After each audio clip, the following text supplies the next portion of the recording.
Vous écoutez Le Parlementaire, podcast sur la politique québécoise, canadienne, américaine et sur l'actualité.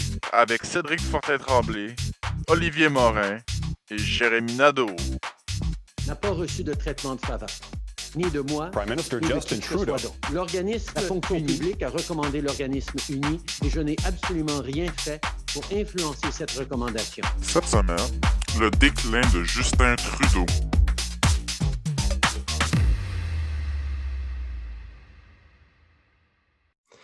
Salut tout le monde, bienvenue au tout premier épisode du Parlementaire podcast politique. Mon nom est Olivier Morin, j'espère que vous allez bien. Aujourd'hui, dans ce premier épisode, nous allons parler d'un sujet qui est quand même assez large là, au niveau de la politique canadienne. On va parler du déclin de Justin Trudeau, si en fait il est en déclin, parce qu'on sait que ça ne va pas très bien de son côté là, avec tout ce qui se passe au niveau des scandales dans les derniers mois. Je pense que si vous avez suivi un petit peu là, ce qui se passe à la télé, vous avez sûrement entendu parler là, de We Charity et de plein d'autres trucs qu'on va aborder au cours de l'épisode. Mais avant ça, j'aimerais prendre le temps d'accueillir mes deux collègues qui sont avec moi pour ce projet. Alors, veuillez accueillir M. Cédric Fortin-Tremblay. Salut Ali. Salut Cédric, comment ça va? Ça va bien, toi? Ça va très bien, merci. Et le deuxième et le moindre, veuillez accueillir M. Jérémy Nadeau. Salut Jérémy. Bonsoir, Oli, comment ça va? Ça va très bien et toi? Oh oui, je me porte très très bien. Je suis fébrile de parler d'un de mes sujets préférés, c'est-à-dire mon cher ami Justin Trudeau. Ah, les libéraux. Ah, les libéraux, hein? Ah, bon, donc on va tout de suite commencer avec, premièrement, on va parler du bilan de Justin Trudeau depuis qu'il est au pouvoir. Donc, on va partir du début de son mandat là, en octobre 2015 et non en octobre 2019 parce qu'on sait qu'il en a son deuxième mandat. Par la suite, là, on va parler de divers sujets là, au niveau là, des problèmes que le parti rencontre, là, notamment au niveau des blocages ferroviaires qui, on sait, qui a fait couler beaucoup d'encre là, au cours de l'hiver dernier. On va également parler de We Charity, qui ça, et on le sait, là, un scandale qui ne cesse de continuer à grossir. Là. On sait qu'il y a du développement qui se fait de plus en plus par rapport à ça depuis les derniers mois et les dernières semaines. Et on va par la suite là, parler aussi de la place perdue au Conseil national de l'ONU, du Conseil de sécurité nationale de l'ONU, pardon, car on sait que le Canada n'a pas été capable d'obtenir un siège là-bas alors que c'était une des principales promesses électorales de Justin Trudeau. Et pour la deuxième partie, on va aborder là, sur le fait que s'il pourrait ou non y avoir des élections à l'automne ou peut-être au printemps, dépendamment de la situation, car on sait que bientôt, là, il va y avoir une rentrée parlementaire et qu'il y aura des grosses décisions qui devront se prendre dans l'opposition. Donc, on va commencer tout de suite là, avec, pour commencer, le bilan. Tiens, Cédric, parle-nous un petit peu là, du bilan de Justin Trudeau depuis qu'il est arrivé, au pouvoir en octobre 2015. Oui, donc pour Justin Trudeau.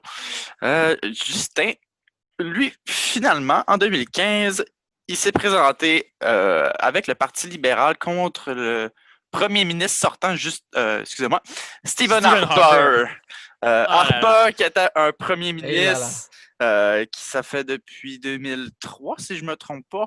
Je pense que c'est 2005, mais il faudrait checker. Je pense que c'est 4 mandats. Je pense que c'est 4 élections qu'il y a eu Harper avant de tomber majoritaire aussi. Exactement. 3 mandats minoritaires et finalement, en 2011, ça ramasse avec un mandat majoritaire, son premier. Et en 2015, honnêtement, les citoyens avaient le goût de changement. Le premier ministre Harper et son parti conservateur étaient vraiment en fin de vie.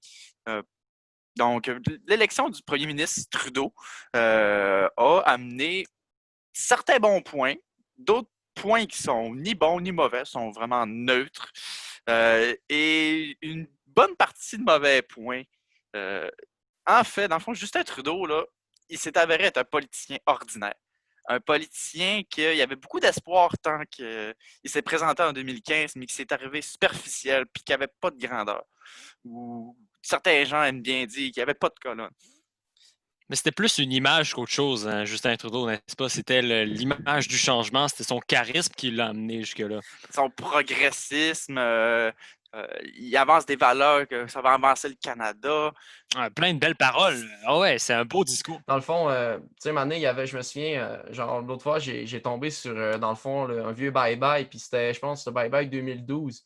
Puis, genre, c'était une parodie de Justin Trudeau, puis il disait, dans la parodie, ça dit à un moment donné, en tant que politicien vide de mots et de paroles, tu sais, dans le sens que tout le monde vote pour lui. Tu sais, il y a comme pas de discours en tant que tel, genre que le monde vote juste pour lui parce qu'il est beau, puis tu sais, il fait comme son super beau. Puis là, Mané, tu sais, il y en avait une autre parodie dans un autre bye-bye, c'était comme où ce qui était tout le temps, genre en chess, là, pour niaiser.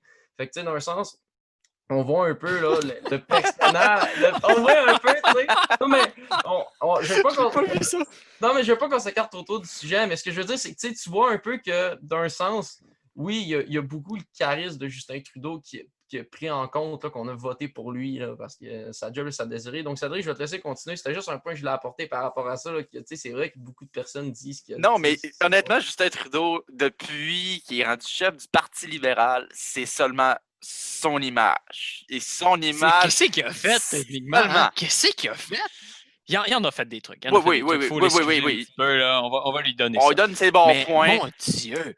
C'est ça, la population, il s'en rappelle pas, en fait. Il se rappelle juste que c'est lui, puis qu'il est peut-être là indéfiniment, on sait pas. Peu importe ce qu'il fait, là, il va rester là, tel un pylône. Mais tu sais, ça, c'est la discussion du parti libéral dans le régime fédéral. Le Parti libéral, c'est le parti normal du gouvernement. C'est son bras droit. Oh ouais, le parti par défaut, là. C'est quand le monde, il ne savent pas trop quoi faire, là. C'est ouais, go. On y va avec lui. Ben, c'est le plus vieux parti, je pense, au fédéral, le libéral, parce que je sais que le conservateur existe juste depuis 2004, je pense. 2003, puis c'est quand ils ont fusionné l'Alliance canadienne avec le défunt Parti progressiste conservateur. Ouais, c'est ça que je disais, mais ouais, je pensais que le conservateur. Moi, au début, je pensais pour vrai que le Parti conservateur était un parti plus ancien que ça. Je savais pas que le libéral était plus vieux, genre de la gang. Je pensais que le conservateur était plus vieux, mais en tout cas. Ouais, ben, dans les années 90, le Parti progressiste conservateur n'a pas eu. Il s'est écroulé à 2 sièges, mais on s'écarte du sujet. C'est ça, exactement. C'est quoi son bilan, en fait, à Justin Trudeau? On va y aller avec les bons points en premier. Justin Trudeau, lui, il a appliqué des mesures sociales qui ont surtout favorisé les familles monoparentales, les aînés, mais surtout la classe moyenne. Les allocations pour enfants ont beaucoup augmenté. C'est un premier ministre qui a beaucoup investi dans les transports publics, dans les infrastructures publiques. Dans ces bons points, je vous dirais que ça sera à peu près ça. Il y a peut-être la légalisation du cannabis, qu'on peut dire. La taxe sur le carbone, moi, que je rajouterais possiblement. Aussi, parce oui. Que ça a été un de ses points. Oui, le pot aussi. Le pot, oui, le pot. Mais la taxe sur le carbone, mais les gars, la taxe sur le carbone, c'est une taxe qui a fait énormément jaser parce que, je veux dire, oui, elle est là, mais au bout du compte, t'en vois presque pas parce que les efforts environnementaux de Justin Trudeau sont. Ils sont limités à ça. Hein. Ils sont limités à ça, mais on va en reparler tantôt de toute façon là, des choses environnementales. Oui, exactement. Dans les ni bons ni mauvais points, j'ai la renégociation de l'ALENA. Malgré que depuis, je pense que c'est 1 ou 2 semaines, Donald Trump a réimposé des tarifs sur l'aluminium. On le savait. Pas mal tout le monde le savait que ça allait faire ça. Pas de protection sur l'aluminium. C'est pour ça que je l'ai mis dans le ni bon ni mauvais. Il y a des faiblesses, mais par contre Donald Trump, le Canada s'est un petit peu sauvé les fesses. On va le dire ça comme ça. Puis il a signé des nouveaux traités aussi avec l'Union européenne, avec la France, avec la Grande-Bretagne, puis surtout avec l'Asie du Sud-Est aussi. Mais pour les mauvais points, surtout l'environnement, paradoxalement. Justin Trudeau dans l'environnement, c'est 2 visages dans la même personne. Je peux-tu mettre un point sur l'environnement? Je me souviens, je sais pas si c'était ça, mais il me semble qu'à un moment donné, la campagne l'année passée, genre, il avait dit dans ses promesses qu'avec l'argent des pipelines, il allait planter des arbres. Genre. 2 millions d'arbres. Qui est environnemental. C'est vrai. Oui. Pour montrer qu'il est environnemental, mais je trouve ça tellement stupide parce que d'un sens, je veux dire, tu prends genre ce qui pollue, tu prends l'argent de ce qui fait en sorte que tu détruis l'environnement pour juste la replanter. Fait qu'au bout du compte, ce que tu fais, c'est que tu fais juste comme prendre l'argent que tu fais en détruisant le territoire pour finalement le reboiser puis pour le redétruire après avec ton pipeline. Fait qu'au bout du compte, exactement, c'est ça. Ça revient au toujours de façade. C'est un peu, j'ai trouvé ça vraiment ridicule, là, genre vraiment, tu sais, on sait que Justin Trudeau essaie, mais tu dis non, faut qu'il arrête avec les pipelines. Tant qu'il va s'entêter que les pipelines, c'est genre pour lui l'économie. Je m'excuse, mais les libéraux avanceront pas pantoute plus que les autres en environnement. Mais là-dessus, Oli, là, moi, j'ai une bonne question pour toi. C'est est-ce que tu penses que les gens un jour vont s'en rendre compte? Est-ce que les gens vont se rendre compte que c'est juste de façade, en fait, la Hein? politique du gouvernement Trudeau en ce moment? Tu On se veux-tu dit que- environnementaliste, on crie, on dit à tout le monde, mon Dieu, il va falloir faire quelque chose pour l'environnement, sauf que pendant ce temps-là, on a investi à coups de milliards dans le pétrole, tu sais. Attends, mais moi, je pense que c'est la pression sociale. Donc, je pense que oui, le monde s'en rend compte. Je veux dire, les pipelines, je veux dire, on continue à manifester pour ça depuis des années. Je veux dire, on voit ce que gênait le Québec avant la pandémie, Ouais. la guerre qui était menée contre ça. Donc, oui, je pense qu'il y a une conscience sociale beaucoup plus forte que ce qu'on pense à propos des pipelines. Mais pourquoi les gens s'entêtent à voter pour Trudeau dans ce cas-là? Moi, Ben, je pense. Ben, écoute, il y a la. Il y a la. C'est sûr, il y a la notion des conservateurs. Je pense qu'on va revenir tantôt, là, un peu les conservateurs, qu'on va arriver dans la deuxième partie de l'épisode. Tu sais, je pense que tu sais, les conservateurs qui, eux, sont géro-environnementaux, je pense qu'il y a ça. Puis, tu sais, les néo-démocrates, ben bon, les néo-démocrates, on sait que c'est pas trop fort au niveau du parti. Sinon, tu as le Bloc, mais le Bloc est juste là pour le Québec. Donc, tu sais, je Mais pense que c'est une autre Mhm. game, là. Moi, Ouais, d'après Cédric, moi, il y a quelque chose à dire. ouais, vas-y, j'aurais quelque chose Cédric. à ajouter. Le Parti conservateur n'est pas anti-environnement. Il est pour, je veux dire, comme eux autres aiment bien le dire, sont pour leur projet énergétique. Mais par contre, au Québec et en Ontario, un pipeline n'est pas socialement acceptable comparativement dans les provinces de l'Ouest, exemple le Manitoba, l'Alberta. Ces J'avoue. provinces-là Ouais. sont plus vraiment dans leur... L'énergie, c'est vraiment leur domaine. Eux, Ouais, c'est leur petite bulle eux à eux. ouais, exactement. Mais là, revenons un peu à Ouais, on va au revenir président à notre pour qu'on. sujet. C'est Euh, ça, les points négatifs. En fait, pour les finalement, points négatifs, exactement, la politique étrangère de Justin Trudeau face à l'Inde, face à l'Arabie Saoudite et à la Chine. Je pense surtout aux deux Canadiens qui se sont fait arrêter, se sont fait emprisonner en Il y avait Chine. l'affaire de journaliste aussi, je pense. Oui, Excuse, Cédric, le journaliste turc qui s'était fait tuer, je pense, en Arabie Saoudite, puis qu'il avait mis dans un bac d'acide. Je pense que le Canada, je pense qu'il avait barré, il me semble qu'il avait barré du monde. Le Canada, Justin Trudeau avait barré, je pense, du monde de l'Arabie Saoudite qui ne pouvait plus venir au Canada à cause de ça. Puis l'Arabie Saoudite s'est fâché à cause de ça, il me semble. Il me semble oui. qu'il y avait un truc de même qui Mhm. avait sorti à un moment Mais donné. ce qui est plus. Pourquoi sa politique étrangère est catastrophique? C'est parce que Stéphane Dion, tant que Justin Trudeau a pris le pouvoir en 2015, a mis Stéphane Dion ministre de la politique étrangère du gouvernement. Il a vendu des armes à l'Arabie Saoudite. Finalement, je pense que c'est en 2017 que le journaliste est décédé finalement. Ben, pas décédé, il s'est fait assassiner Ah ouais. carrément par ce régime-là. Et pour passer aux autres points, dans le fond, il y a l'économie aussi. Justin Trudeau, en dépensant sans regarder, il a creusé la dette nationale d'année après année. Malgré la situation économique qui était vraiment favorable, il Ben là, avec. aurait pu piler, il aurait pu ramasser pour une situation comme la COVID. Mais Tel bon, père, tel fils, hein? mais bon. Là, la dette, quand elle est sortie, genre, dans le fond, ce qu'il disait, beaucoup de personnes chialaient que Trudeau avait endetté à cause qu'il avait beaucoup donné du Canada, qu'il avait beaucoup donné, genre, à cause de la COVID. Puis, tu sais, quand le chiffre est sorti, je pense que c'est moins. C'est quoi? C'est moins 30, c'était moins 359 milliards, je pense, il me semble. Il me semble que c'était autour de ça, je pense. 380 milliards. Dans le fond, c'est ça. C'est que je pense que, tu sais, le monde ont chialé. Ils ont dit, ouais, ben, à cause de la PCU, mais d'un sens, je veux dire, ce même monde-là, au mois de mars, chialait que Trudeau donnait pas une scène pour aider les gens à cause qu'ils ne pouvaient pas travailler. Mais là, ce même monde-là, genre 3 mois plus tard, viennent chialer parce que Trudeau a monté la dette du Canada à une dette qui n'a été jamais vue puis qu'on va devoir payer pour ça. Tu sais, ce que je comprends pas, c'est que d'un sens, le monde demande de l'aide, mais quand tu lui donnes de l'aide, ben, il chiale parce que là, ça nous met dans le trou. On s'entend qu'il a sorti énormément d'argent pour ça. Là. Puis, tu sais, je pense que la dette se remboursera jamais. Là. On ne sera jamais capable de rembourser la dette du Canada à cause de ça. Il ne faut pas penser vraiment au court terme de la dette, mais plus au long terme. Il a emprunté à un taux un taux de crédit quand même assez bas. Mais ces taux-là, les taux directeurs vont remonter à un moment donné. C'est ça le problème. C'est le poids de la dette qui va devenir trop important. C'est pour ça qu'il faut la maintenir sous contrôle. Et malheureusement, c'est pas ce que Justin Trudeau a fait. Bon, si vous voulez bien, on va passer donc aux principaux sujets qu'on voulait parler. On va parler des blocages ferroviaires.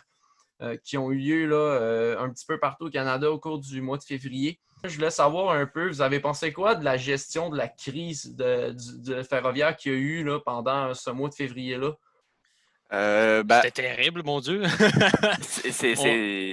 j'ai aucun mot pour décrire toute la situation qui s'est passée au début de l'année. Ben, écoute, en fait, là-dessus, le truc, c'est que moi, j'habite à Montréal, à côté du port de Montréal, là où, en fait, le secteur économique a été le plus affecté. Et moi, je voyais, en fait, les containers qui s'empilaient les uns par-dessus les autres, plus le temps avançait. Et je me disais, mon Dieu, comment ils vont faire pour se débarrasser de tout ça? Et la deuxième chose que je me disais, c'est l'impact que ça a eu sur l'économie locale aussi. Ça commençait à faire inquiéter les gens aussi, le blocage ferroviaire. C'est parce qu'on avait des endroits où est-ce qu'il manquait, en fait, de trucs. On avait juste plus la marchandise qui se rendait jusque dans... ouais. Aussi, le propane, par exemple, c'est un très bon exemple, mais tu sais, ça se rendait pas.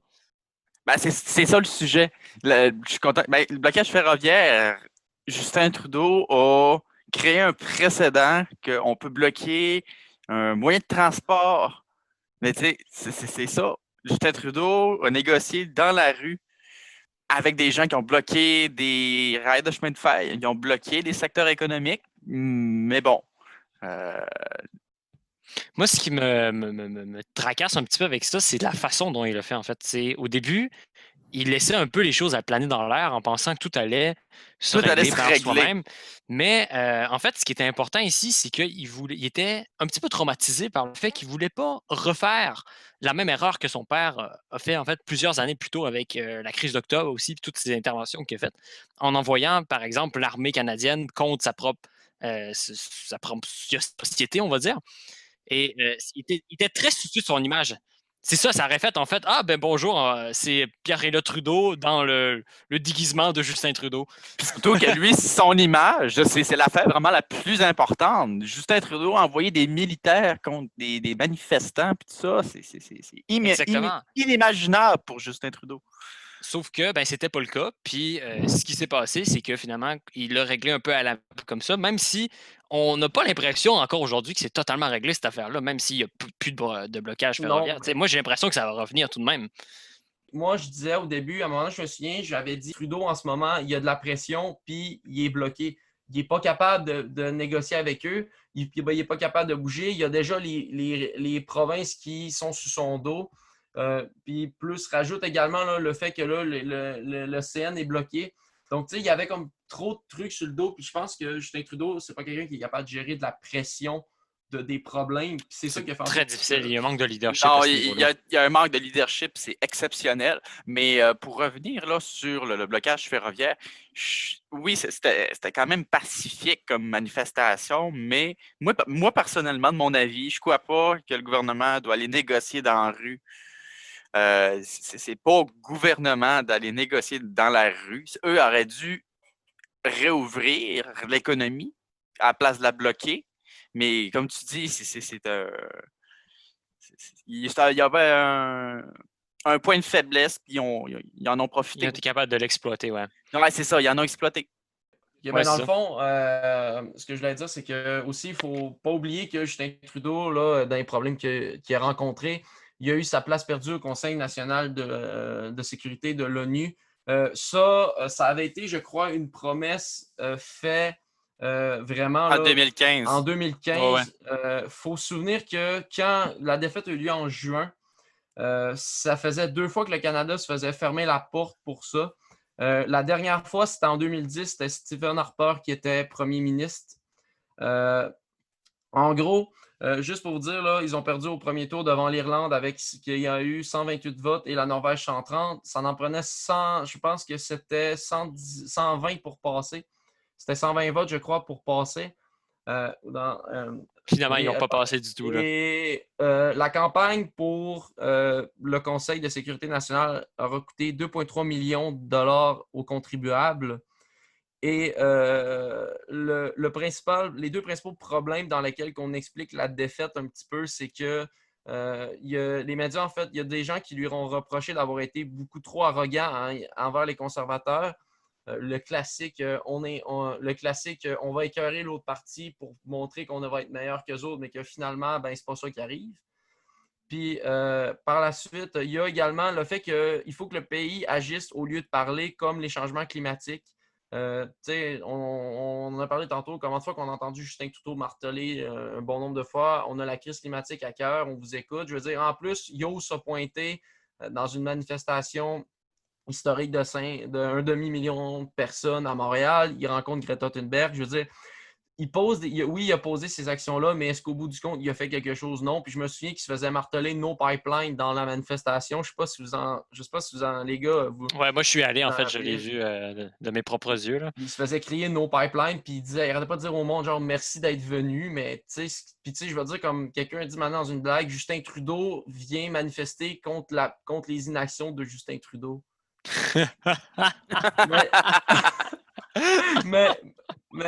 mais tu sais, quand tu y penses, c'est vrai, je veux dire, on demande à Justin Trudeau, arrête d'investir dans des pipelines. Il le fait pas, mais il se pointe dans une manifestation qui lui demande ça, genre. Fait, il y a quelque chose d'ironique un peu. Un premier ministre assiste à une manifestation, déjà là, c'est déjà ironique. Je peux excuser, ce que je peux, pas excuser, mais ce que je peux dire comme peut-être argument du fait qu'il s'est pointé là, c'est qu'on était en septembre, je pense on était à fin septembre, on était à quelques semaines de la campagne, des élections. Quoi de mieux que de te pointer dans une manifestation d'un enjeu qui est au cœur d'un débat politique. Donc, il est allé là pour gagner des votes. Puis on sait que dans le comté à Montréal, ça a voté fort libéral à Montréal. Ouais, ben c'est un bastion libéral depuis des années, là, on s'entend. Autant au provincial qu'au fédéral. Ouais, ben Montréal, je sais que au dernier provincial, plus ou moins, je pense. À peu près. Oui, Montréal, c'est rouge. Montréal, c'est rouge. Québec solidaire, rouge. Je sais qu'au provincial, ils ont eu Québec solidaire. Je pense qu'il y a eu 2-3 sièges dans le coin ouais, là. Sur les dizaines qu'il y a à Montréal de comté. Les dizaines, mais ce que je veux dire, c'est qu'ils ont divisé un petit peu, mais oui, il y a il y a un fort vote libéral. Mais c'est minoritaire pour les autres partis, à part le Parti libéral. C'est principalement les anglophones. J'avoue qu'ils votent fortement libéraux, mais je veux dire, il y a eu quelques il y a eu 2-3 députés qui réussissent à percer puis à changer la donne. Ouais, comme le député de la CAQ qui est arrivé, je pense, proche de Repentigny, si je ne m'abuse, c'est dans ce coin-là que. Il y a 2 députés de la CAQ présentement sur l'île de Montréal. Ouais, c'est ça. Donc, on va maintenant parler du sujet principal qui est We Charity. We Charity, on sait que c'est un scandale qui est assez complexe. On rentre un petit peu, moi j'ai l'impression qu'on rentre un petit peu dans jadis les scandales du PLQ. Là. Pour moi, ça me fait penser à ça, même si c'est pas du tout la même affaire. On sait que c'est un scandale qui continue à faire beaucoup jaser. Je veux dire, nous, quand on a monté cet épisode-là, on apprenait en même temps à monter l'épisode que Bill Morneau a démissionné. C'est ça. Puis par la suite, il y a Aaron O'Toole qui s'est fait élire à la chefferie du C'était vraiment ça, on va en reparler tantôt, mais aussi il y a eu les 5000 emails qui ont été envoyés entre Trudeau et l'organisme et plein d'autres personnes. C'est pas 5000 emails, c'est plus 5000 documents. Que Trudeau a sorti la même journée qu'il a fermé le Parlement. Je sais qu'il y avait je sais que là-dedans, je pense qu'il y avait des courriels aussi, il me semble, qui ont été envoyés. Là, oui. Et puis tout, donc c'est ça. Alors, donc, en fait, We Charity, à l'heure où on enregistre l'épisode, on sait des trucs. Peut-être que quand vous allez écouter l'épisode, il y a d'autres trucs qui vont être sortis. Donc, c'est quelque chose qui évolue de plus en plus, mais bon, on va commencer par en parler. Donc, je vais laisser Jérémy vous mettre un petit peu en contexte sur cette chose qui est pour vrai complexe à comprendre. Donc, Jérémy, je vais utiliser mon talent d'enseignant en fait pour essayer de simplifier ça le plus possible pour notre auditoire, étant donné que la plupart du temps, les gens l'été sont en vacances, puis ils n'ont pas la tête à avoir des histoires qui sont complètement farfelu, puis un petit peu... tu reçois des nouvelles au compte-gouttes, en fait. Surtout la politique actuelle, surtout l'été, il y en a moins. C'est ça. Oui, exactement. Donc, en fait, We Charity, qu'est-ce que c'est? C'est un organisme qui a, au Canada anglais principalement, et qui a ses racines là-bas. Ici, c'est connu comme étant UNIS. Moi, à la base, je n'ai même pas entendu parler de ça. Je ne savais même pas c'était quoi du tout. L'organisme uni. Oui, c'est ça, exactement. Puis, en fait, l'organisme We Charity c'est un organisme qui fait principalement du bénévolat. Donc, en fait, l'organisme va aller voir les gens dans les écoles et il va dire, bon, on a besoin de bénévoles et si vous faites du bénévolat dans telle place ou telle place, eh bien, vous allez recevoir peut-être une bourse. Donc, c'est ça que Justin Trudeau, en fait, voulait mettre de l'avant avec un montant total de plus de 900 millions de dollars, si je ne m'abuse. C'était 900... 912 millions. C'est ça, 912 millions de dollars, dans le fond, pour faire du bénévolat payé. Moi, sans appel d'offres. De mon côté, c'est ça, sans appel d'offres, ça, c'est... Non, mais juste dire bénévolat payé. Ben, c'est une job. Moi, c'est ce que j'ai envie de dire. C'est de carrément payer les gens. Donc, en fait, moi, je vois pas vraiment l'utilité de We Charity là-dedans. Tu sais, pourquoi est-ce que tu donnes de l'argent à un organisme de bénévolat si c'est pour finalement payer les gens? Bref. Ce qui s'est passé, bien sûr, c'est que ce qui nous a totalement scandalé, c'est que We Charity, en fait, a reçu un mandat sans appel d'offres. Donc, il n'y a pas eu de consultation, il n'y a pas eu aucune autre organisation qui a été, qu'on n'a pas eu de discussion avec elle. Ça a été directement à We Charity. Donc, à la base, moi, je vois ça comme étant quelque chose de très suspicieux. Et c'est ce que les médias ont pensé également. Donc, finalement, on a enquêté un petit peu là-dessus et on s'est rendu compte que, eh bien, Justin Trudeau il était chumé avec le monde de We Charity. Mais pas seulement lui, mais son chumé Bill Morneau également.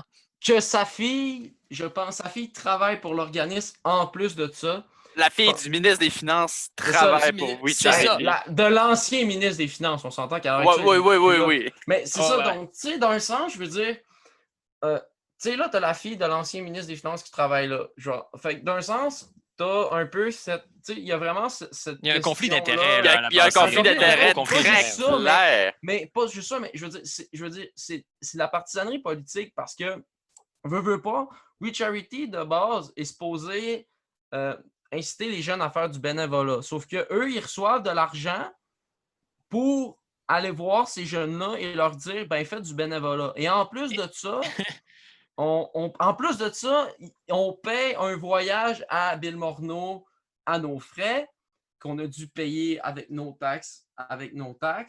Ouais. Le Parti libéral, qui a amené la démission de Bill Morneau par la suite, qu'on le sait que, bon, c'était une question, on savait que c'était pas mal une question de temps avant que ça se fasse, on savait que ça planait, je veux dire, moi, j'ai pas été surpris personnellement que ça se fasse aussi vite, oui. Moi, je pense que, de mon côté, je pense que Bill Morneau aurait clairement pu attendre de la sortie du budget fédéral avant peut-être de démissionner parce que là, il a mis vraiment le parti, on s'entend, dans la bouette parce que ils ont un budget à sortir. J'aimerais ça ajouter de quoi? Dans le fond, Bill Morneau a lui-même remis sa démission parce que le bureau du premier ministre coulait de l'information négative à propos de son propre ministre. Exactement. C'est ça, fait qu'il y a eu la pression de l'intérieur pour sortir. Il y a eu de la pression de l'intérieur pour sortir, donc il a été sur un siège éjectable au final. Mais aussi, les gars, il ne faut pas oublier que l'organisme a aussi versé de l'argent aux membres de la famille de Justin Trudeau. On parle de 330 000 qui a été donné à la famille. La famille, sa mère, Margaret, a eu 200. Margaret, je pense qu'elle s'appelle 250 000.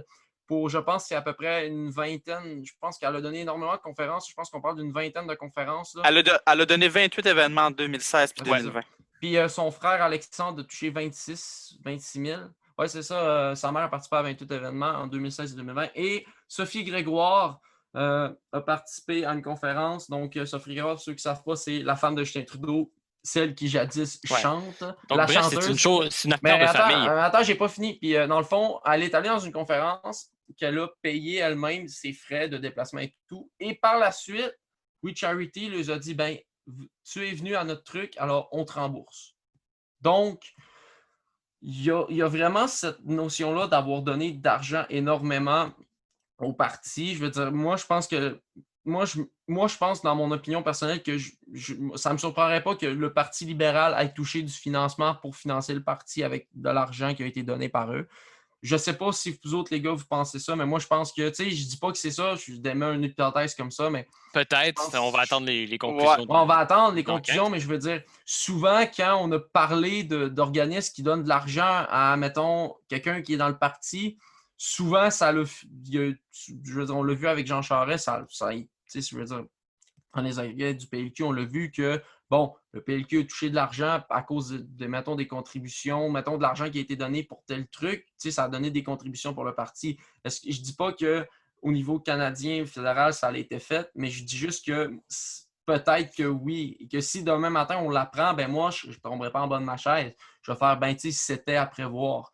Mais Ouais, je dis pas que ça les va se faire, conditions non. étaient déjà là pour ça. Donc, si on peut résumer en fait l'affaire de We Charity en quelques phrases, c'est on a Justin Trudeau qui finalement donne de l'argent à un organisme sans consulter les autres. Cet organisme-là, lui, avait possiblement, on pense, redonné de l'argent à Justin Trudeau, même aux membres de sa famille, aux membres de la famille de Bill Morneau. Il avait payé un voyage également. Et ça, avec nos propres taxes avec nous. Donc, ça, c'est très scandaleux. En fait, pour résumer, on a Justin Trudeau qui exploite la pandémie, tout simplement, pour justement donner de l'argent à ses chummés qui Les sont gars, à gauche, à moi, droite. Pour ajouter une information aussi sur We Charity, Justin Trudeau, tant qu'il a passé devant les commissaires, oh, ça, Sapristi, hein? Je ne sais rien. Je ne J'ai suis au même- courant de rien. Moi, Je j'ai suis rien le que. premier ministre du Canada. son passage, ça a été très vide. Pierre Poilievre a fait vraiment un excellent travail. Je ne sais pas si vous avez regardé les documents que, Non, que pas le tant. gouvernement Trudeau ont remis avant de fermer le Parlement. Je ne sais pas si vous avez regardé un petit peu. Non, j'ai pas tant regardé. J'ai lu quand même beaucoup là-dessus, mais j'ai pas regardé le passage avec un commissaire parce que je pense que le vidéo durait comme 4h30. Oui, Ah mais ouais, c'est beaucoup, là. pas le passage, mais les documents. Non, j'ai pas regardé le document, mais il faudrait que j'ai consulté. Comme j'ai dit, j'ai eu beaucoup sur We Charity, mais écoute, il y a tellement de trucs que pour vrai, tout lire là-dessus puis tout voir, c'est Ah, impossible. c'est complètement énorme. C'est impossible là, pour moi, Donc, je pense ça. Justin Trudeau, avant de fermer le Parlement, a sorti 5000 documents, puis après ça, il a prorogé le Parlement pour le réouvrir dans 5 semaines, finalement, avec un nouveau discours du trône. Et au final, un vote de confiance aussi.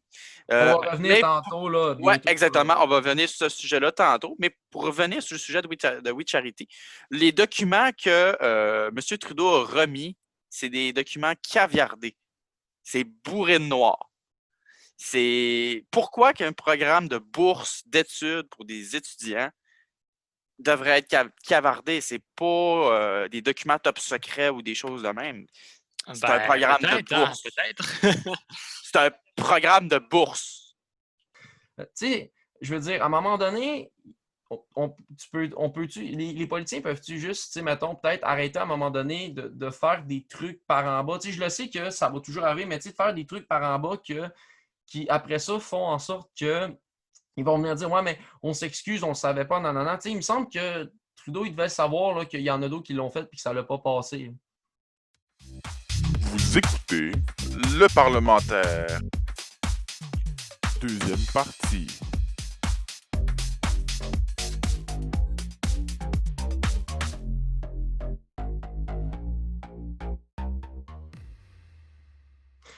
Alors, nous sommes maintenant rendus à la deuxième partie de cet épisode. Donc, ça l'achève, ça passe quand même assez vite. Cet épisode-là sur Justin Trudeau, notre ami Justin Trudeau. Et pour la deuxième partie de cet épisode, on va parler un peu d'élections parce que pour ceux et celles qui savent plus ou moins comment fonctionne le gouvernement ici, en gros, Justin Trudeau est minoritaire. Qu'est-ce que ça veut dire minoritaire? Ça veut dire qu'il y a plus de. Ça veut dire que l'opposition, donc les 4 autres partis qui composent l'opposition, soit le Parti conservateur, le NPD, le Bloc québécois ainsi que le Parti vert, ont plus de députés que celui qui est au pouvoir, soit celui de Justin Trudeau. Donc, exemple, si Justin Trudeau Justin Trudeau, par exemple, en a 64, ben, exemple, l'opposition en a, eux, 88, donc ça fait qu'ils sont majoritaires. Ça fait que l'opposition est majoritaire et Justin Trudeau minoritaire. Ça veut dire que lorsqu'on est minoritaire, bien, il ne faut pas faire trop de conneries parce que sinon, si les autres partis de l'autre côté décident que la connerie que tu as faite est de trop, bien, ils peuvent décider de te renverser et on retourne en élection. Et avec ce qui se passe en ce moment, on le sait que c'est peut-être ça qui va pouvoir arriver. Donc, on va en parler un petit peu Très belle explication de ça. Alors, Oui. Jérémy, je vais commencer avec toi, tiens, Jérémy. Selon toi, parle-moi un peu là, de selon toi, est-ce que tu penses qu'on est proche d'une nouvelle campagne électorale, malgré le fait que, bon, on connaît la situation de la COVID, qui fait que là, on a connu un peu la cacophonie qu'il y a eu le vote du Parti conservateur, là, on sait qu'on s'enlignerait dans le même truc. Est-ce que tu crois qu'il va y avoir des élections à Bien, l'automne? honnêtement, Oli, là, je pourrais pas te dire. Actuellement, c'est tellement embrouillé dans la situation médiatique que je pourrais pas te le dire, étant donné qu'on a le Bloc québécois ainsi que les conservateurs qui nous disent oui, on veut le renverser. Et d'un autre côté, on a le NPD qui, lui, a la balance, en fait, du renversement du gouvernement. C'est lui qui décide si on s'en va en élection ou pas. Sauf que le NPD, lui, en ce moment, est dans une situation plus que catastrophique budgétairement parlant. Ils ne pourraient pas se permettre d'aller en élection. Donc, s'ils y vont, pour eux, ça représente nécessairement une perte de siège. Là, la question qu'on se pose, c'est est-ce qu'ils vont dire oui ou non? Dépendamment du NPD, on va aller en élection ou pas. Donc, pendant ce temps-là, on a Justin Trudeau qui a deux options. Soit il va essayer de faire en sorte de ne pas se faire renverser et de justement conserver sa minorité, ou il va essayer de se faire renverser pour aller chercher une majorité. Donc, selon moi, on a ces deux scénarios-là qui sont possibles dans l'immédiat. Et par la suite, une fois que le gouvernement est renversé, s'il est renversé, il y a d'autres scénarios qui se présentent à nous. Un de ces scénarios-là, c'est que les conservateurs prennent le devant et que finalement, ils renversent le gouvernement de Justin Trudeau, étant donné que c'est eux qui sont dans la meilleure position. On aimerait ça, le bloc majoritaire, mais c'est pas physiquement possible. Malheureusement. Malheureusement, c'est ça. Il y a des beaux memes là-dessus sur Internet, je vous invite à aller les voir, mais ce n'est pas possible. En tant que Québécois et Québécoises, on a donc deux options, soit les libéraux ou les conservateurs. Donc, les conservateurs, c'est ceux-là qui peuvent remplacer justement les libéraux. Sauf qu'en ce moment, il n'y a pas d'oreille pour les conservateurs, étant donné qu'on sait qu'ils sont assez régressifs. Puis on a encore une marque de pas de Justin Trudeau, de Stephen Harper dans la mémoire québécoise. Mais par contre, avec Erin O'Toole, j'ai hâte de voir comment il va placer ses enjeux. On le sait que le Parti conservateur a un clan plus religieux, mais j'ai hâte de voir comment Erin O'Toole va présenter son parti à la population. Se dissocier un peu de la droite religieuse, étant donné que... De l'ère conservateur, de l'ère Harper.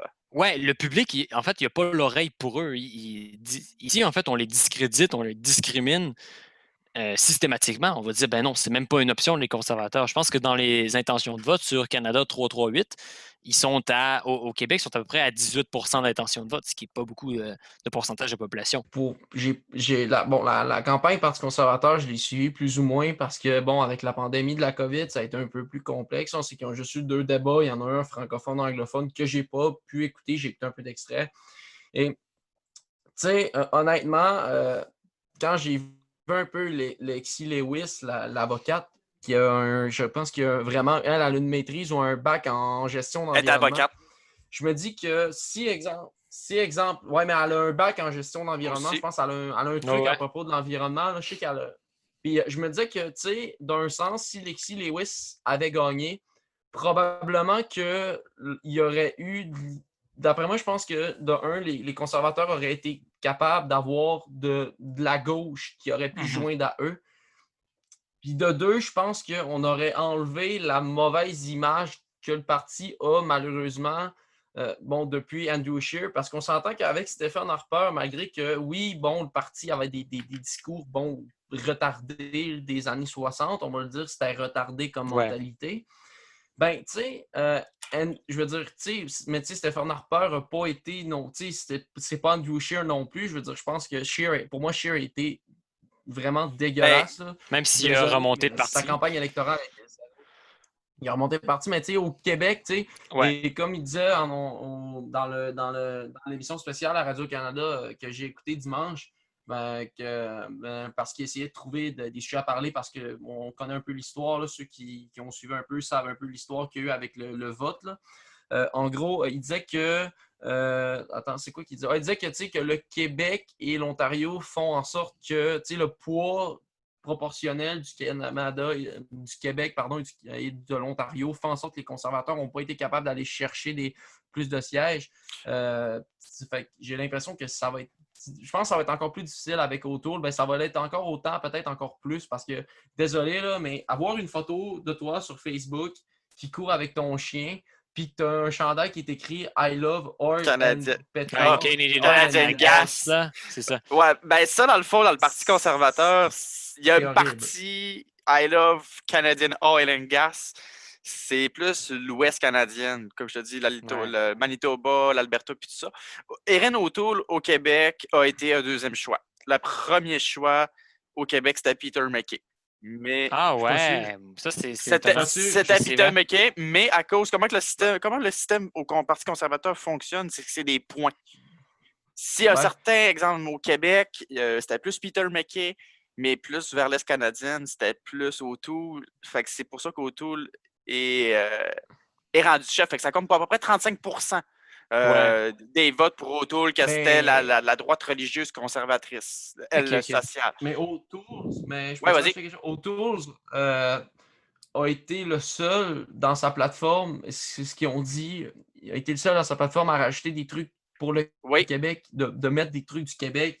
Fait que, tu sais, MacKay, bon, on dit MacKay était populaire au Québec, mais tu sais, O'Toole, dans sa plateforme, il parle au Québec parce que, tu sais, O'Toole, en tant que tel, je pense qu'il a fait sa campagne sa plateforme en se basant sur le fait que, bon, Scheer et Harper n'ont pas nécessairement eu des bonnes relations saines avec le Ben, Québec. Harper, Alors, il avait lui, quand même des bonnes relations avec le Québec sur certains. ben, peut-être, mais tu sais, ça a été un petit peu, tu sais, ça a été difficile. Andrew Scheer, ça a été encore plus Chez ça a dur. été impossible de percer. Je veux dire, puis les gars, je pensais à ça l'autre fois, je me disais, tu sais, Andrew Scheer, on dit qu'il était mauvais. Je veux dire, tu sais, souvenez-vous, Maxime Bernier était à la course Parti Il conservateur. était pas mieux, lui. Hein?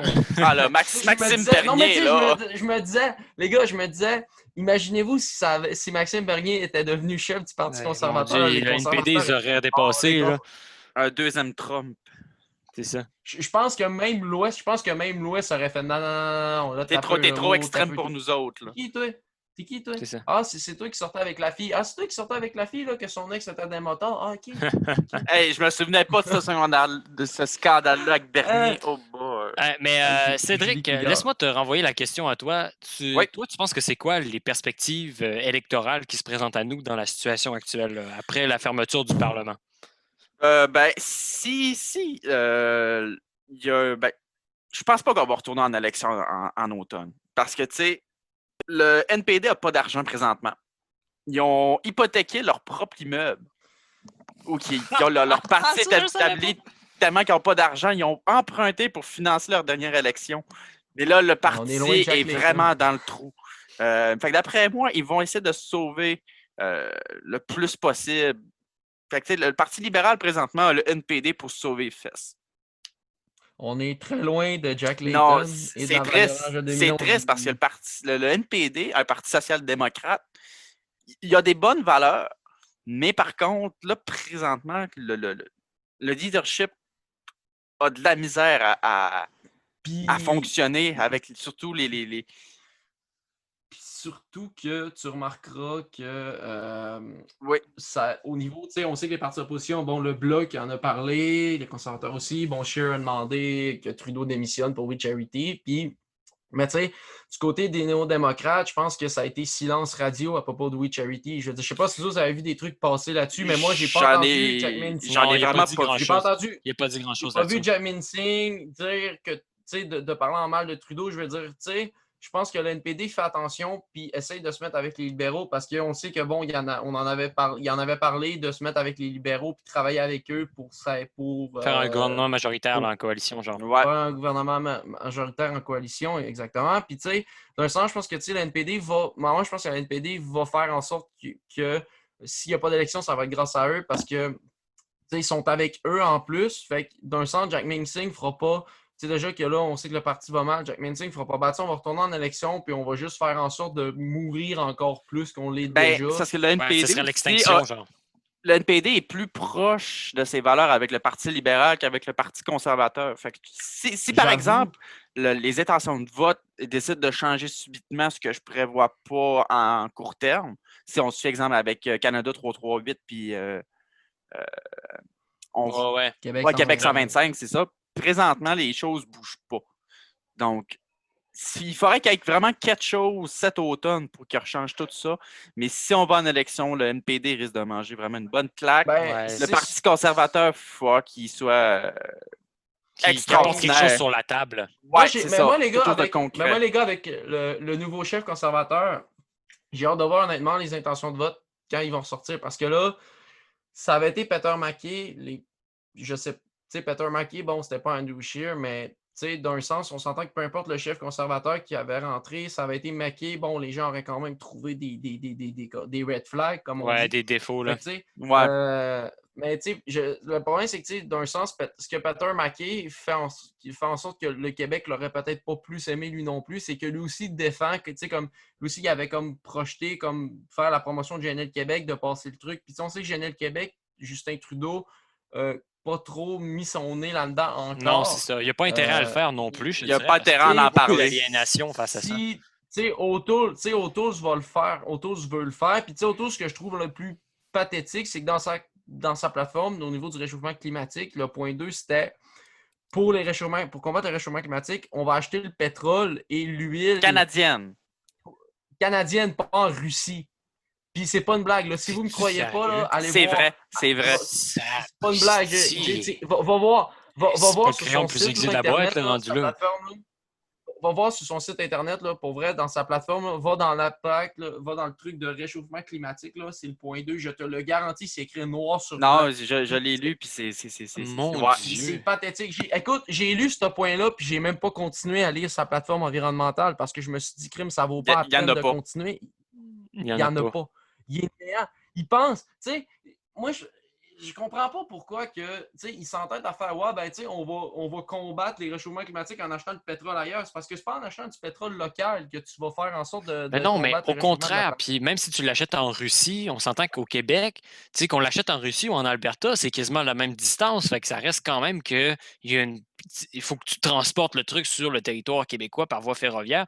Puis même que j'ai envie de te dire, c'est quasiment plus dangereux en train que par bateau. Lac mégantique. C'est ça, on se rappelle tous du lac mégantique. Moi, j'ai peur là, quand ils me disent on va faire un pipeline ou on va vous amener des trains. Tu sais, récemment, il y a même eu un pipeline qui a explosé, là, tu sais, qui a eu une grosse un déversement en Alberta. Puis ça, ils venaient de le financer genre 2-3 mois avant. Mais ça, c'est scandaleux. Puis je pense que l'avenir est juste pas là. Puis ce parti-là ne peut pas aller chercher autant les progressistes que les conservateurs à cause de ça. C'est qu'il n'est pas crédible à ce niveau-là. D'un sens, ben, moi, ce que je pense souvent qu'il va y avoir des élections, parce que je vais quand même le dire, moi, je pense que la pierre angulaire d'une élection, regarde, c'est pas discutable, là. Je veux dire, il n'y a personne qui peut vraiment s'ostiner là-dessus, c'est We Charity, OK? Je veux dire, la première publicité que les conservateurs vont faire, puis c'est probablement sûr et certain, parce que les conservateurs, des pubs contre le Parti libéral dans les élections, ils en font ils sont vraiment bons. Ils sont très bons pour attaquer Justin Trudeau. La première affaire que tu vas attaquer Justin Trudeau, ça va être We Charity. Puis, d'où la question de Jérémy t'écrivait sur Facebook, Bill Morneau, démissionner Justin Trudeau prochain. Ouais. Moi, je pense pas que Justin Trudeau va démissionner. Ben, en fait, moi, je veux pas qu'il démissionne parce que, je vais dire comme j'ai dit à quelqu'un l'autre fois, We Charity, je veux pas qu'il démissionne parce que We Charity va tellement faire de la bonne viande pour pour la campagne électorale que les débats vont tellement tourner autour de ça. Ouais, si c'est un autre chef, ça serait vraiment différent. Là. C'est juste ça que je veux voir. Je veux pas. C'est sûr, je veux qu'il continue à parler des vrais enjeux, mais je veux voir vraiment jusqu'à où les partis sont capables de se rendre. Puis je veux voir jusqu'à où est-ce que le NPD serait capable de se rendre. Puis dans quelle position qu'ils vont se mettre. Parce que c'est sûr que les conservateurs et le Bloc vont se mettre contre. Ouais. Le Parti vert, je ne le sais pas. Le Parti vert, on n'en pense pas beaucoup parler. Le Parti vert, c'est 4 votes à la chefferie, non? Oui, mais ce n'est pas pour le moment, je crois. Non, c'est ça. Ils sont très... octobre. Ils sont très en dessous de la table un peu. Là. Moi, je ne suis pas trop le Parti vert. Puis le Parti populaire, le Parti populaire, bon, si on décide de le faire revenir sur le débat, parce que, bon, on l'a donné, Parti vert, on lui a donné de la visibilité parce que c'était Maxime Bernier. Je veux dire, ça avait été un nobody, peut-être que on aurait pas... Ouais, Parti populaire. Ouais. C'est ça. Tu sais, parce que je disais, parce que le Parti populaire va revenir, on sait que, bon, dans l'élection, le Parti populaire, c'était pas fort. Genre, Ben moi, je pense que, tu sais, on rentrera pas trop là-dessus, là, mais ce que je veux dire, c'est que moi, je pense que la seule raison pour que le Parti populaire était dans la campagne électorale de l'avant, parce que, tu sais, des partis électoraux qui ont 800 votes dans les élections, il y en a. Je veux dire, il y a le parti rhinocéros, je veux dire, il y a le parti pour la protection des animaux. Tu sais, il y a quelques partis qui se présentent qui ont 800 votes. Mais tu sais, là, on l'a mis de l'avant, ce parti-là, parce que c'était Maxime Bernier, parce qu'il s'était poussé. Tu sais, c'est comme si que prochaines élections, on prend Catherine Fournier puis son parti, puis on la met aux élections parce que c'est Catherine Fournier, puis parce qu'elle était chef ben, elle était pas chef, mais elle était députée du PQ, Ouais. elle était dans un. C'est ça, c'est. Faut pas penser non plus que le Parti populaire, on met le Parti populaire de l'avant parce que c'est Maxime Bernier. Ça avait été Pierre-Jean Jacques, le chef, pas Non, sûr de ça aurait certain été qu'on aurait fait différent, la ouais. même. Mais tu sais, si, exemple, il y a une élection cet automne, puis que c'est Trudeau versus O'Toole, Jack Mixon reste le chef du NPD, puis que Yves-François Blanchette reste dans la position confortable qui est en ce moment, on va avoir vraiment tout qu'un Ouais. match. Là. Ça serait mieux. Ben ouais. moi, les gars, je vais rajouter des trucs. Là, tu sais, moi, bon, j'avoue que je suis pas mal entre les deux. Là, genre, je suis NPD puis Bloc au fédéral. Là, j'ai pas parti pris vraiment pour un parti au fédéral présentement. Je sais pas si vous en avez Bloc un. Là. québécois à la fond de la caisse. Moi, j'ai manqué de voter pour le Bloc aux dernières élections, mais j'ai voté NPD finalement parce que, bon, quand il y a eu le truc, l'APL 21, là, que, bon, je sais que c'est une loi qu'on sait qu'on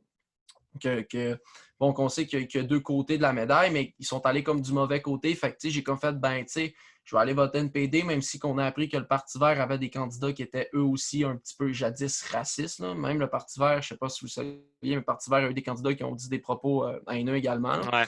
Donc, c'est ça. J'ai voté NPD pour ça, mais moi, je pense que honnêtement, le Bloc, déjà que le Bloc a fait une remontée incroyable, le Bloc me fait un peu penser à comme quand la DQ avait fait élire 42, je pense que c'était 42 sièges, puis qu'il y en avait comme 4 là, Avec avant. Mario Dumont, T'sais, oui, le- en Ouais. 2007. Ouais, puis le Bloc était pas fort. Puis, là, le Bloc a remonté. C'est un second souffle pour le Bloc, mais je pense que le Bloc en ce moment, je pense pas qu'ils vont perdre de sièges, mais moi, je suis prêt à mettre ma main au feu que le Bloc va peut-être regagner 2 ou 3 sièges de plus dans des places, tu sais, mettons, comme peut-être 2, 3 places où ce que ça vote normalement libéral, peut-être qu'ils vont voter un petit peu plus Bloc. Mhm. Moi, j'aurais quelque chose à rajouter. Jay, Oui. pourquoi le bloc? Pourquoi le bloc? Pourquoi est-ce que moi, je voudrais voter pour le Bloc? En fait, moi, je suis dans la vraie histoire, c'est qu'aux dernières élections, j'ai voté NPD, à vrai dire. Mais j'ai voté pas parce que j'étais plus du côté NPD qu'un autre. J'ai voté NPD parce que les étudiants ici à Montréal votaient NPD. Sauf que le problème, c'est qu'à Montréal, tu as beau voter pour n'importe quel parti, c'est clair que c'est les libéraux qui rentrent. Puis, Malheureusement. c'est ça. Fait. Donc, moi, si j'avais été dans un autre comté, par exemple au Lac-Saint-Jean, j'aurais voté Bloc. C'est clair. Mais ici, le Bloc, qui est vraiment pas populaire. Ça ne va pas Mais- chercher la communauté immigrante de Montréal. Tu sais. Mais qu'est-ce qui a fait regretter ton choix pour le NPD? Pour le bloc, dans le fond, pourquoi Ça m'a fait regretter mon choix parce que moi, en fait, fait, je prends le Bloc. C'est ça, en fait, j'ai pris le NPD parce que, tu sais, dans la boîte à scrutin, là, quand tu es dans le petit carré là, pour décider, c'est que j'avais le choix entre le Bloc et le NPD, mais je ne m'étais pas assez renseigné. J'avais pas saisi le pouls assez électoral. Puis j'avais parlé avec un gars dans la file, justement, que lui vote NPD. Puis c'était un solide voteur NPD. Puis moi, j'étais un peu un électeur mou à ce moment-là. Fait que j'ai voté NPD, tu sais. Mais là, si ça se représentait demain, je suis renseigné, j'ai une opinion, je sais, j'ai des points, des raisons pourquoi je voudrais voter Bloc. Et moi, c'est clair que je voterais pour Bloc, mais je pense que j'irais me déménager temporairement au Lac-Saint-Jean, là où mon vote aurait beaucoup plus d'effet qu'à Montréal ici. Pour moi, personnellement, là, j'ai voté Bloc à la dernière élection. Mais c'est un vote pas que je regrette. Moi, personnellement, je me définis plus comme un conservateur. Côté social, je suis progressiste, mais sur le côté fiscal, sur certains enjeux, je suis plus conservateur. Mais le chef Andrew Scheer, c'est lui qui m'a complètement... Il m'a dégoûté au point que j'ai voté pour le Bloc. Puis je regrette le Québec, pas du tout mon ça choix. Parce que le Québec, ça vote plus conservateur généralement, non? La région de Québec, ça, je sais que c'est très, très, très conservateur. Mais pour exemple, ici au Saguenay, c'est Ben, il y a eu Richard Martel ici qui a gagné, qui a sorti, je pense, Karine Trudel. Puis le pire, c'est que, tu sais, à un moment donné, Richard Martel il était vraiment.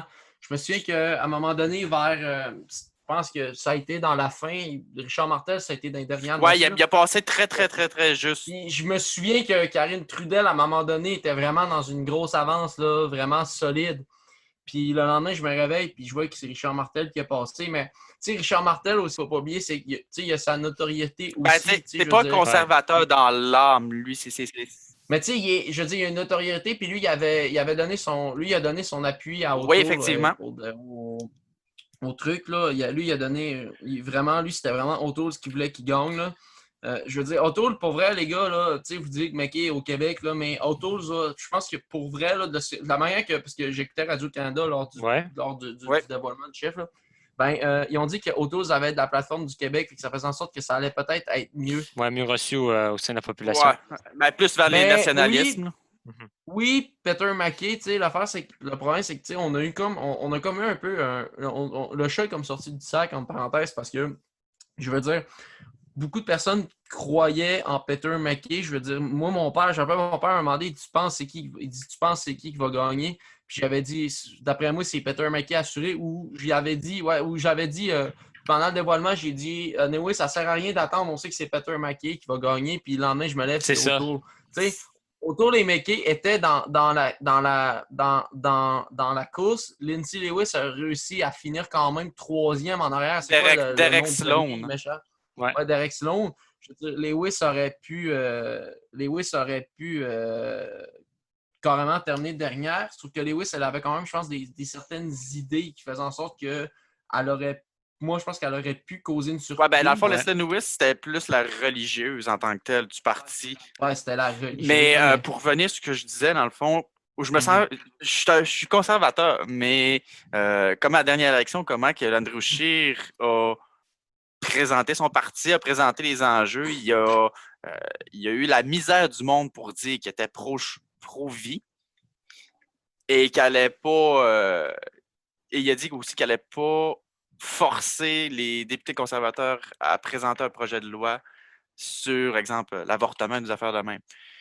Fait que moi, c'est la raison pourquoi j'ai voté Bloc, mais comme tu dis, Oli, avec Peter McKay et O'Toole, ben là, maintenant, c'est rendu O'Toole qui est chef. J'ai hâte de voir comment ça va se dérouler à la prochaine élection. Ouais, voir si tu votes Bloc ou conservateur. Ouais, c'est ça, exactement. Ouais, ben, donc, c'est ce qui complète l'émission numéro 1 donc, du parlementaire. J'espère que vous avez apprécié l'épisode. D'ailleurs, vous pouvez nous retrouver là, sur les réseaux sociaux. On est sur Twitter, Facebook et Instagram. De toute façon, tout va se trouver en bas de la vidéo. Vous pouvez également vous abonner à la chaîne et nous mettre des beaux commentaires et des pouces en beau l'air. pouce bleu. À noter qu'on va lire là, les commentaires et prendre le temps de répondre aux gens. On espère que vous avez apprécié. On sait que c'était notre premier épisode. Bon, on a essayé d'y aller comme on a pu, mais ça va s'améliorer. Ça va y aller mieux en mieux. Ouais, merci à tous les vaillants qui se sont rendus jusqu'ici. Merci beaucoup. On voulait juste vous remercier d'avoir pris le temps de nous écouter, puis vous remercier les autres les gars. Et d'ailleurs, je voulais prendre le temps juste de remercier avant la fin du podcast, si vous êtes rendu jusque-là, la blonde à Jérémy pour le logo qui est vraiment excellent. Excellent logo d'ailleurs. Trois belles visages. Donc, juste remercier Chantal Tichet pour le logo. Je voulais juste qu'on le plug dans le podcast parce que je trouvais ça important de faire. Merci Chantal. Merci Chantal. Merci Chantal. Donc, j'espère que vous avez apprécié et on se retrouve très bientôt pour le 2e épisode du podcast qui devrait parler d'un autre sujet d'actualité que certains doivent suivre, qu'on va pas vous dire tout de suite. Est-ce qu'on parlerait du Québec? Mais on espère. Oh! Peut-être. Ou peut-être. Le Québec? Ou Donald Trump. Donald? Non. notre chum Donald. Donc, c'est cela. Alors, ben, on se dit à la prochaine et prenez soin de vous et en passant, bonne rentrée scolaire. Ciao! Salut!